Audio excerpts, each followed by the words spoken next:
अस्सलाम वालेकुम। सब कैसे हैं। आज फिर मैंने स्नो से अपने दिन का आगाज़ किया और चाय बनाई। इतने ठंडे ठंडे मौसम में चाय ना हो तो फिर दिन नहीं अच्छा गुजरता। मैंने फटाफट चाय बनाई अपना नाश्ता नुश्ता करने के बाद। आज का दिन मेरा बहुत बिजी रहने वाला था। मैंने शॉपिंग करने के लिए जाना था। फिर मैंने फटाफट घर को साफ़ किया। उसके बाद मैंने कुकिंग के लिए मैंने आज आलू मटर का शोरबा बनाया हुआ था। सब बहुत बीमार थे। मैंने कहा क्यों ना शोरबा बना लूँ। और एक तरफ मैं रोटी बना रही थी। यहाँ पे इलेक्ट्रिक चूल्हे होते हैं तो बहुत मुश्किल होता है यहाँ पे रोटी को बनाना, बहुत टाइम लेती है। फिर एक तरफ मैंने अपनी जो है दाल को भिगोया हुआ था 3 आवर्स के लिए। मैं आज शामिया बनाने वाली थी। मैंने कहा एक तरफ मैं ये बना लूँ। फिर मैंने सोखी दालों को इंस्टेंट पॉट में डाला और उसके अंदर चिकन को डाल के ये सारे मसाले गरम मसाले को इसके अंदर डाल लेना, तो फिर वो अंदर मुंह में नहीं आते, इसलिए मैं ये इसके अंदर डाल के ना रख देती हूँ। फिर मैंने इसके अंदर ये आप कप देख रहे हैं, इसके अंदर मैंने तकरीबन 3 कप वाटर डाल के जो इन सब चीज़ों को भिगो के रखे और सॉल्ट डाल दिया। 1 टेबलस्पून मैंने चिली फ्लेक्स डाला और फिर मैंने प्रेशर कुकर ऑन किया और 25 मिनट्स का वेट लगाया। इससे मेरी ज़्यादा अच्छी तरह दाल और चिकन जो है वो गल जाता है। फाइनली मेरी दाल गल गई थी और चिकन भी अच्छी तरह से गल गया था। तो फिर मैंने इसके अंदर कुछ मसाले डाले। इसमें मैंने 1 टेबलस्पून जो है वो क्यूमिन पाउडर डाला और ये सच में निकालना ही भूल गई थी, इसको निकाल के इसके अंदर टेस्ट तो चला गया होगा। 1 टेबलस्पून मैंने क्यूमिन पाउडर डाला और कोरिएंडर पाउडर डाला।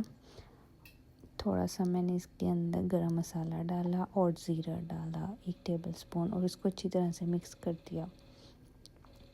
मिक्स के से पहले मैंने इसमें से ना थोड़ी सी चिकन जो हड्डियों वाला था वो बाहर निकाल के अच्छी तरह से मैश कर लिया ताकि दाल अच्छी तरह से मैश हो जाए।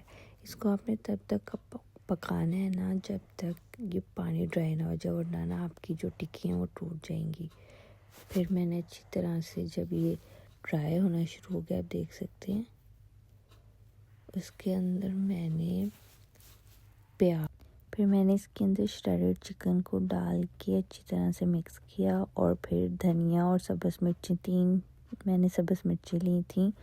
यूजुअली जो ब्रीक होती हैं वो ज़्यादा स्पाइसी होती हैं, वो डाल दी।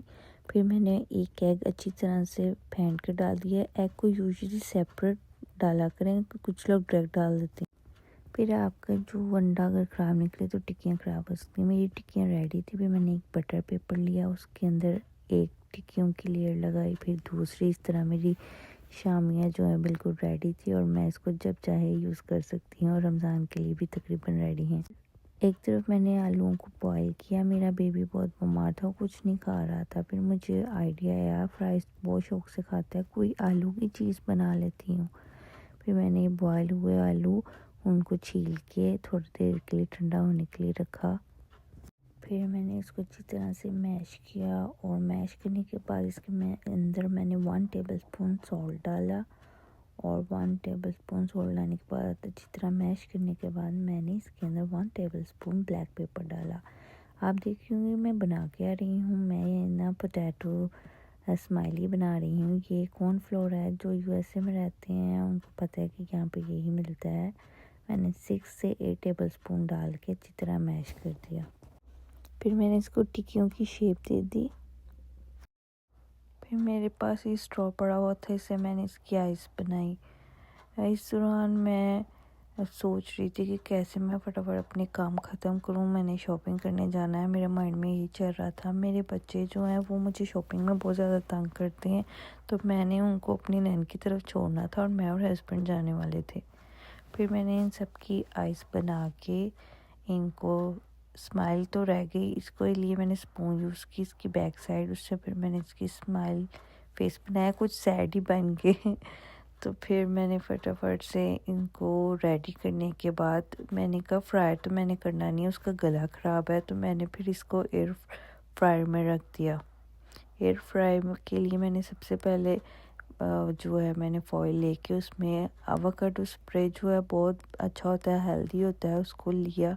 उसके फिर मैंने स्माइलीज़ को एयर फ्रायर में रखा 15 मिनट्स में 380 डिग्रीज़ में। फिर मैंने बटर पेपर लेके सारे फटाफट लगाए और फिर मेरे फाइनली पोटैटो स्माइली जो थे वो रेडी हो गए। फिर हम फाइनली निकल ही गए शॉपिंग के लिए। मैंने अपने बच्चों को अपनी ननद के पास छोड़ा क्योंकि ना बच्चे मुझे शॉपिंग नहीं सही तरह से करने देते, मेरा माइंड उनकी तरफ रहता है। मैं और मेरे हस्बैंड निकल पड़े और मैं उधर वीडियो नहीं बना सकी। आपको पता है हस्बैंड साथ हों तो वो कहते हैं जल्दी करो, मैंने खुद ड्राइव की और हम फाइनली आ गए।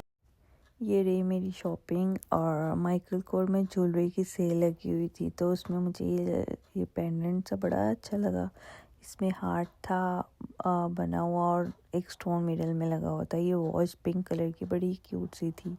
फिर कोच में मुझे ये एक ब्रेसलेट वॉच के साथ पहनने वाला बड़ा अच्छा लगा, ये लिया। एक शूज़ लिए और एक हील्स ली, ये भी मुझे बड़ी अच्छी लगी, पाकिस्तानी स्टाइल की थी। फिर एक स्वेटर सा अच्छा लगा, इसमें ना सितारे लगे हुए थे तो मुझे बहुत अच्छा लगा। मैंने ले तो लिया, मैं पहनूंगी, मुझसे रहा नहीं जाता कि अगर मैं ले लूँ और मैं पहनूँ ना। ये पैंट थी, ये ज़रा नई स्टाइल की बनी हुई थी, फिर मैंने ये ली। तो फिर मैं शॉपिंग अपनी कर के बहुत थक चुकी थी, आज का दिन ज़रा थोड़ा बिजी था। फिर ये मेरे स्लीवलेस हैं, इसका मतलब ये नहीं कि मैं स्लीवलेस पहनती हूँ, नहीं, मैं इसके ऊपर कोट पहनूंगी, इस तरह वो कवर हो जाएगा। लॉन्ग था, मुझे अच्छा लगा और ये कोट स्टाइल था, मैंने ये लिया। शॉपिंग एक ऐसी चीज़ है, अगर वो इंसान ना करे तो इंसान फ्रेश फील नहीं करता है। लड़कियां तो समझ सकती हैं। फिर मैं और मेरे हस्बैंड अपने बच्चों को लेने के लिए नैन की तरफ से निकल पड़े। वो ना बहुत खुश होता है मेरी नैन की तरफ जाके। उसका एक बेटा है, उसकी हम उम्र है, तो दोनों बड़े खुश होके खेलते हैं। वो ज़रा बीमार होके हटा था, मैंने कहा उसको कहीं बाहर नहीं लेके जाना, घर में ही कहीं जाए। तो फिर वो तंग बहुत कर रहा था, मैंने कहा इस बहाने मैं अपनी शॉपिंग करने निकल जाऊंगी और उसको अपनी नैन की तरफ छोड़ दूंगी। इस तरह मेरे दिन का एंड हो गया और हम फाइनली घर की तरफ निकल गए थे। और मेरी तरफ से सबको अल्लाह हाफिज़।